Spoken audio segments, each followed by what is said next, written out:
Alors, qu'est-ce qu'on a là? Représenter la DZ, les propos chocs d'un élu. Déjà, j'ai envie de voir la vidéo. Parce que eux, ils vont parler, je sais qu'eux, ils vont parler en mal d'LFI, comme d'hab. Alors qu'il s'agit d'être objectif, tu vois. Il s'agit d'être vraiment, vraiment objectif. Donc, j'ai envie de voir la vidéo où il parle de DZ, Sébastien Delogu. Vous avez qui là? On représente qui? Allez, vous avez qui là? On représente qui? C'est qui qu'on représente? La DZ. Il a qui ce pays? Merci, bonne journée. Merci. Ok. Et donc il dit, on représente la DZ. Comment dire sur Delogu? Moi j'ai l'impression que Delogu n'a pas encore mesuré à quel point sa parole il devait la mesurer. C'est comme, je sais pas moi, un mec de cité qui devient parlementaire, mais qui continue à s'exprimer comme un mec de cité. Quoique ce serait pas mal, ce serait classe je trouve, de continuer à s'exprimer comme un mec de cité, dans le respect, tout ça. Mais il y a les propos aussi. Il y a les propos qu'il faut mesurer, qu'il faut truc. Et j'ai l'impression que Delogu, il a pas encore passé cette étape-là. Dans certains de ses propos. Hein. Parce qu'après, quand il est en interview, c'est carré, tu vois, il s'exprime bien. Mais il y a des propos qui vont peut-être passer, qui vont peut-être pas passer, justement. Il y a des propos qui vont peut-être pas passer. Et ouais, voilà, c'est ça qu'on peut lui reprocher. Et malheureusement, tous ces trucs qui vont pas passer, eh ben, il y a des gens qui vont venir et qui vont picorer ça. Et ces gens, bah, c'est CNews. CNews, et derrière CNews, il y a toute la, il y a tout le monde qui va suivre derrière CNews. Parce que j'ai l'impression qu'aujourd'hui, CNews, ils ont une influence de fou. Et j'ai l'impression que même France Info, ils se rangent derrière CNews. Sur plein de choses hein, qui sont sorties, sur l'acharnement contre LFI, sur trop de choses. Donc BFM, pareil, ils vont suivre, TPMP aussi. Parce que TPMP, qu'on le veuille ou non, c'est un média qui a de l'influence. Donc lui aussi va suivre derrière. Bref, c'est parti. Donc sur le plateau, Charlotte Dornelas, journaliste. Putain, c'est un de ces noms de bourgeois, ça. Charlotte Dornelas. De toute façon, dès que t'as un 2 ou t'as un D apostrophe, ben c'est de la bourgeoisie. Hein.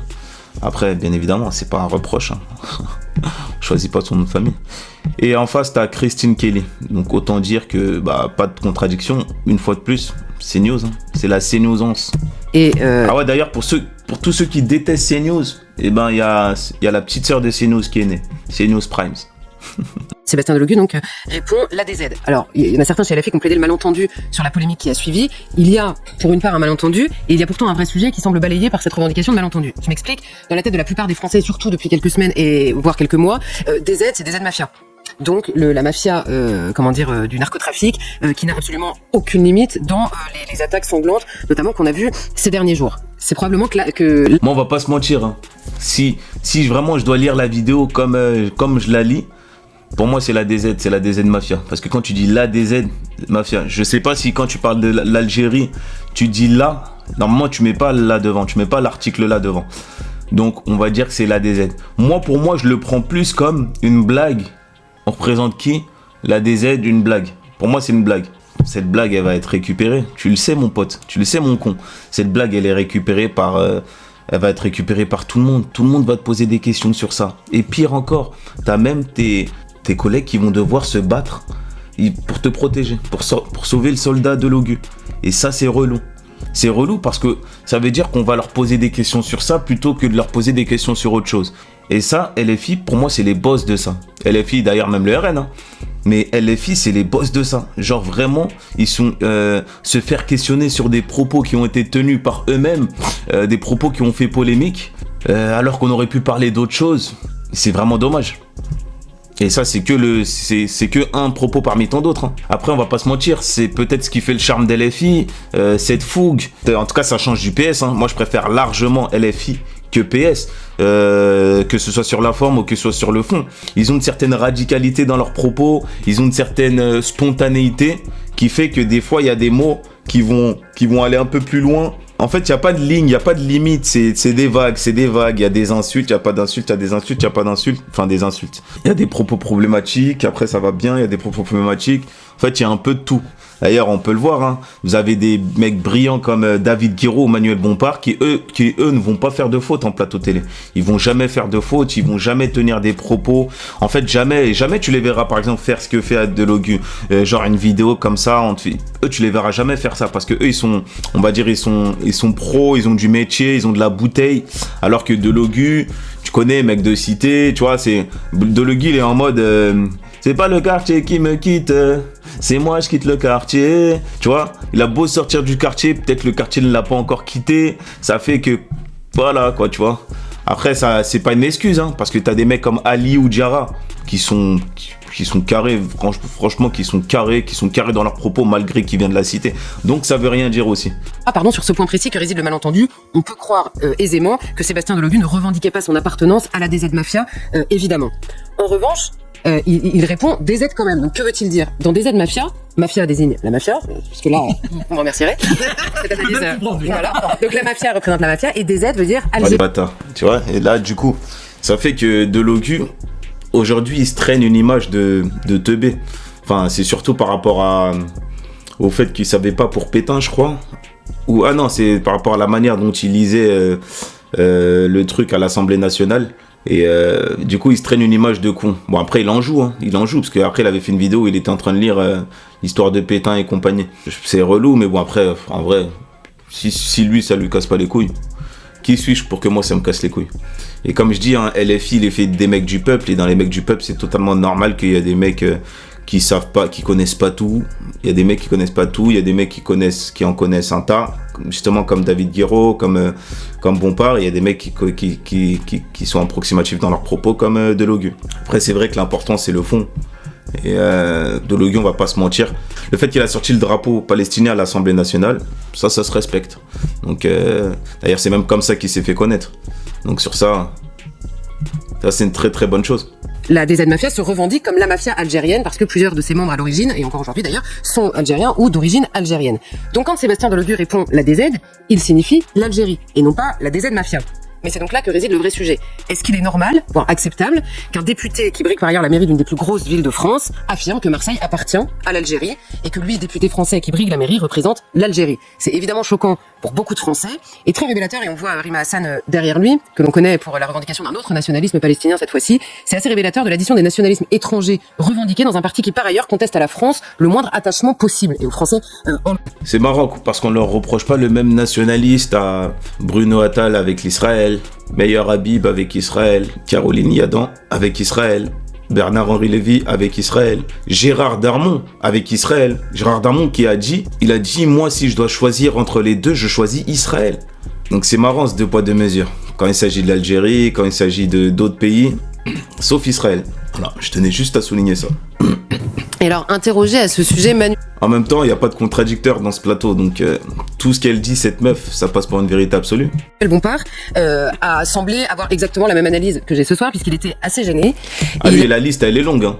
Je pourrais continuer cette liste très longtemps, hein, la liste des gens qui ont une double nationalité, mais limite qui privilégient l'autre nationalité plutôt que la France. Elle est très longue, la liste. Esquivé totalement, c'était Apolline de Malherbe qui l'interviewait, et au moment de répondre à la question, il répond simplement, ça ne veut pas dire ça, parce qu'elle lui pose la question, elle lui dit, mais qu'est-ce que vous avez à dire justement sur cette déclaration de Sébastien Delogu? Donc elle lui pose pas précisément la question, elle lui dit juste ça. Il lui dit, mais non, mais s'il vous plaît, cette polémique est ridicule, ça ne veut pas dire ça, sous-entendu, ça ne veut pas dire la DZ Mafia, ce qui est vrai, et il dit, bon, je vais pas rentrer dans le détail, mais ça veut dire autre chose. Et Apolline de Malherbe lui répond, bah oui, c'est au-delà de la DZ Mafia, DZ veut dire Algérie, est-ce que vous trouvez cette déclaration normale? Et là, il enchaîne par un procès de la journaliste qui lui pose la question. Exactement, et ça, c'est dommage, parce qu'en fait, hier, Bompard, il est passé chez Apolline de Malherbe, et en fait, même quelqu'un d'aussi brillant que Bompard, il aura du mal à défendre ça. Parce que, qu'est-ce que tu peux dire? En fait, qu'est-ce que tu peux dire à part... Enfin, il n'y a pas grand-chose à dire. D'ailleurs, on voit que Obono aussi, hier, Obono aussi, elle est passée en plateau.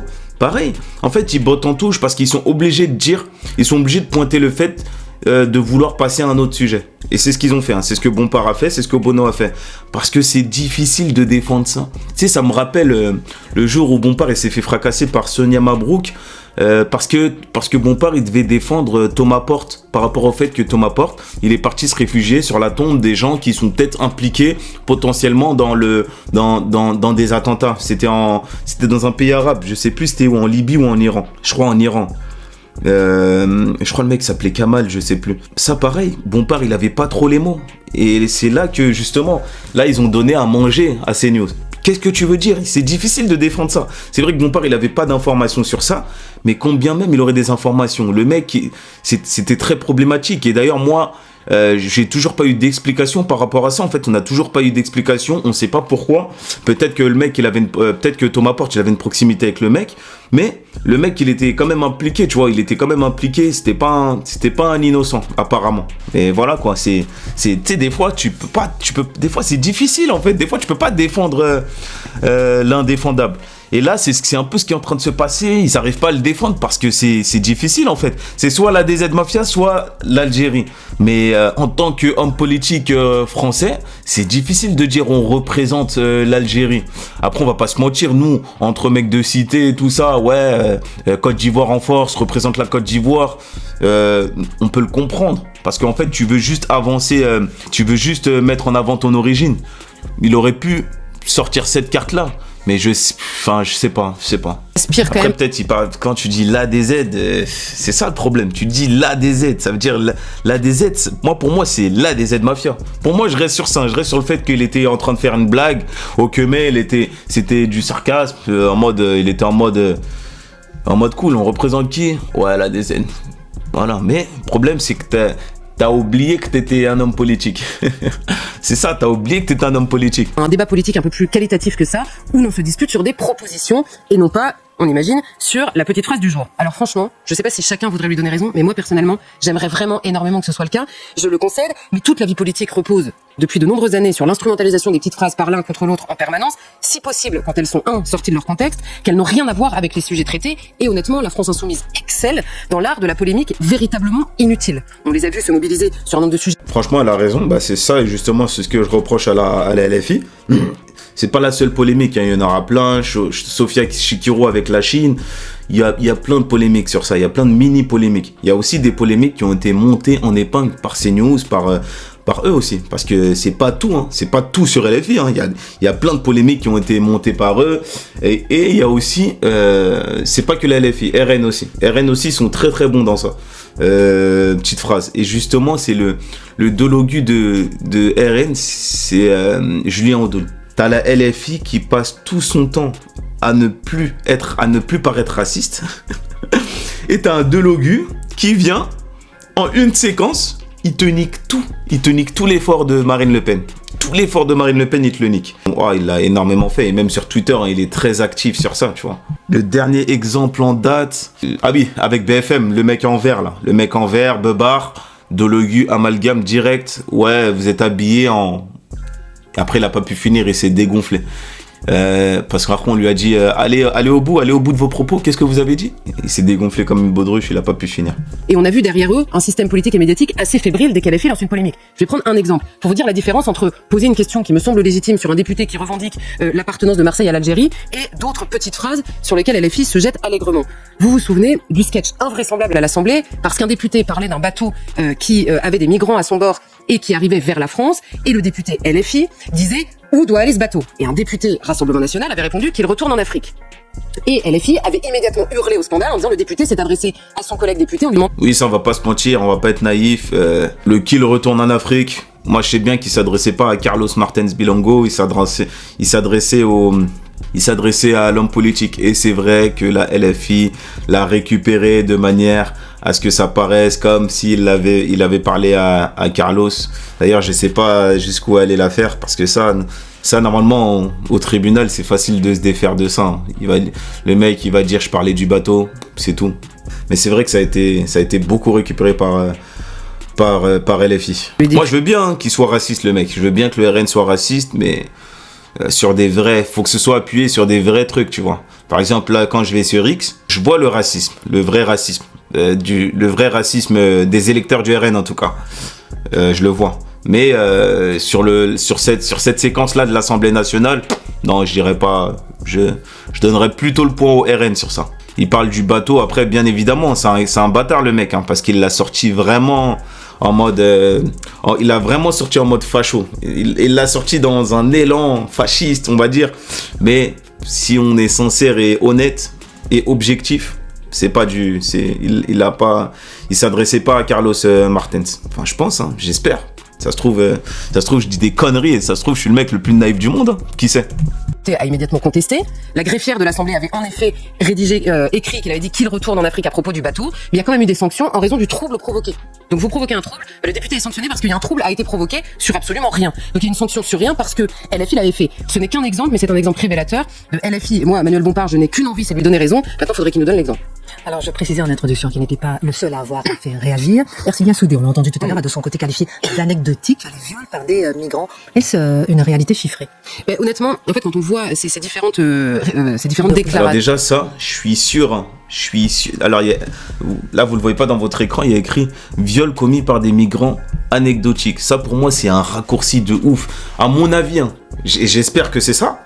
Ercilia Soudé, à mon avis, elle a dit que c'est la statistique des viols commis par des migrants est anecdotique.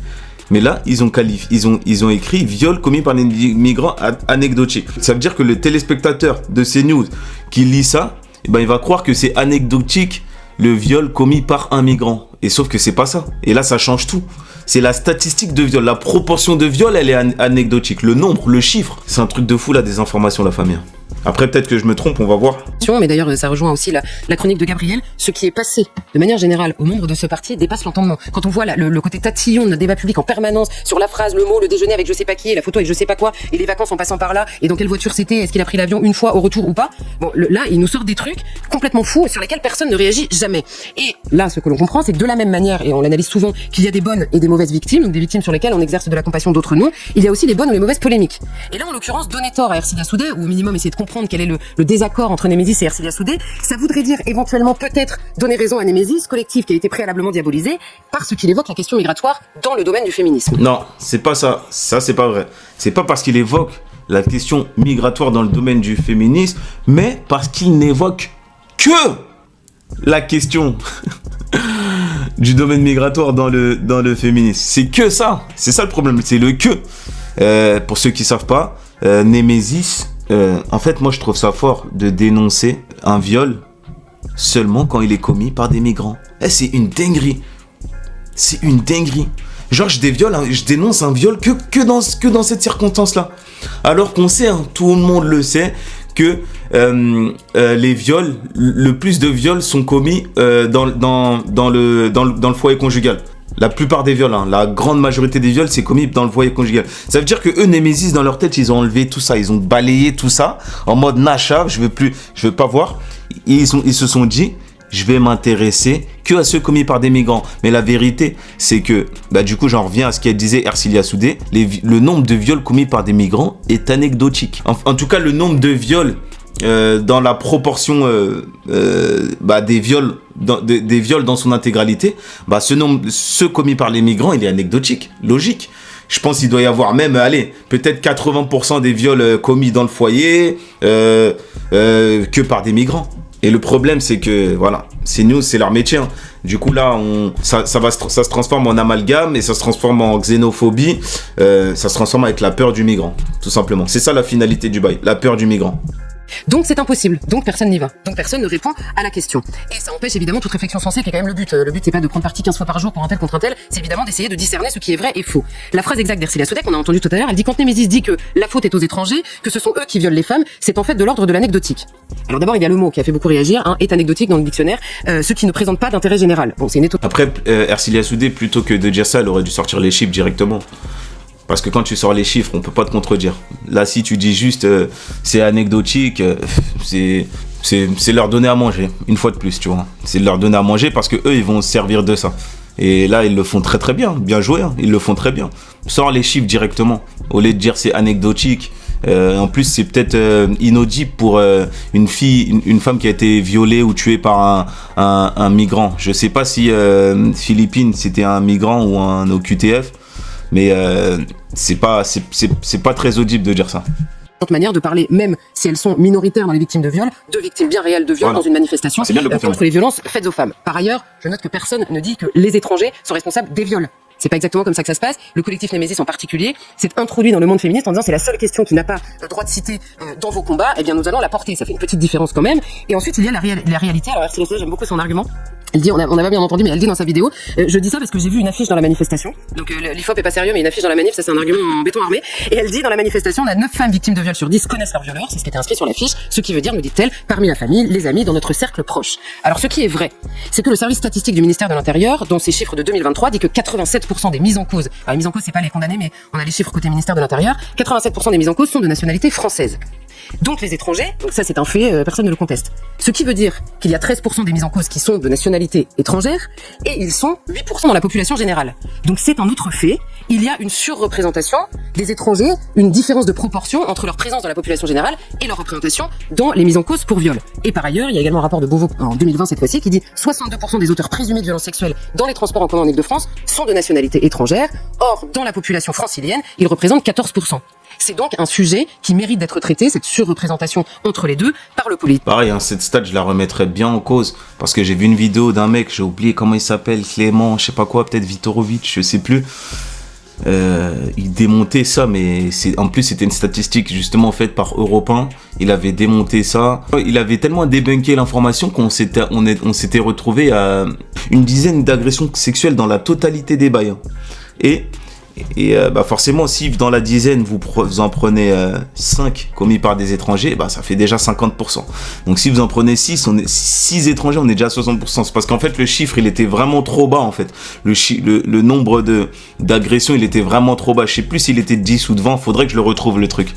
Après, bien évidemment, il faut pas nier la réalité qui est qu'il y a grave des migrants, il y a grave des personnes étrangères qui commettent des agressions sexuelles. D'ailleurs, c'est pas que le fait des personnes étrangères. En fait, justement, il faut aller au-delà de ça. Quand tu vas au-delà de ça, tu te rends compte que c'est l'homme en fait qui commet des agressions sexuelles tout simplement. Et il faut calmer les ardeurs de l'homme en fait. Plus de fermeté et voilà, c'est tout. Plus de fermeté. Il y a que ça à faire. Si l'homme il sait qu'il va risquer quelque chose, tu crois vraiment qu'il le fera? Si l'homme a conscience que c'est grave ce qu'il fait, mais très très grave, et qu'il risque de ne pas voir la lumière du jour, c'est juste là qu'il faut s'attaquer en fait. C'est juste là, c'est tout. Ils peuvent perdre leur temps à faire des articles fondés sur du racisme ou sur de la xénophobie, mais après j'ai envie de dire ils gagnent de l'argent comme ça, donc pour eux c'est tout bénef, tu vois. La logique en tout cas, quelqu'un de sensé, il sait que c'est une question de fermeté tout simplement. On est dans un des pays les plus laxistes. Les gens ils commettent des choses, des viols, des agressions sexuelles en ne pensant même pas une seconde qu'ils vont dormir en prison. Tu m'étonnes. Et en tout cas, si on veut sérieusement s'attaquer aux violences qui sont faites aux femmes, il y a évidemment plusieurs sujets qui s'additionnent, mais celui-là ne peut pas être qualifié d'anecdotique. Mais quel est alors l'intérêt de s'attarder sur ce chiffre? La famille, je crois, c'est bon, hein, parce que là, ça fait déjà 29... Oh non, j'abuse. Ça fait déjà 29 minutes. Est-ce qu'il est vraiment important, selon vous, dans le débat? Je pense que dans le combat, si on veut je vraiment... crois que c'est bon. La famille, je te laisse laisser ton coms. On va lire les commentaires vite fait. Alors, DZ Mafia. Après, ça vient chouiner, ça comprend pas pourquoi les Français se posent des questions sur l'immigration. Ils devraient être destitués sans indemnité. C'est une honte, c'est de l'augure, une traite aux valeurs. Par contre, si lui, il est destitué, putain, il y en a plein qui devraient être destitués. Hein. Julien Audoul, racisme plusieurs fois. Qui encore? Zemmour, mais bon, il est pas député. Il y en a plein, c'est pas le seul. Entre candidats ex-LFI, bon bref, j'ai la flemme, ça y est.